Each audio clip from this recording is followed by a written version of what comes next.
અમદાવાદના પાનકોર નાકા પાસે આવેલ સહજાનંદ માર્કેટમાં આઈપીએલની મેચ પર સટ્ટો રમતા 5 આરોપીઓને ક્રાઇમ બ્રાન્ચે ઝડપી લીધા છે, જેમાં આરોપીઓ ગેરકાયદે સટ્ટાની લિંક લઈને દિલ્હી અને મુંબઈ વચ્ચે રમાયેલ મેચ પર સટ્ટો રમી રહ્યા હતા. ત્યારે પોલીસે 5 આરોપીઓને અટકાયતમાં લઈને 7 મોબાઈલ ફોન કબજે કર્યા છે. જ્યારે સટ્ટાની આઈડી આપનાર વિપુલ સોની નામનો આરોપી ફરાર થઈ જતા પોલીસે તેની શોધખોળ હાથ ધરી છે.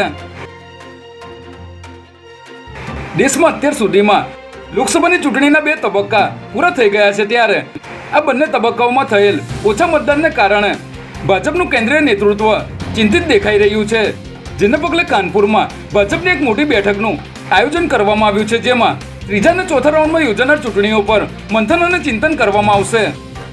સાથે જ કાનપુરની બેઠકમાં ગૃહમંત્રી અમિત શાહ લોકસભાની 22 બેઠકોનો રિપોર્ટ લેશે.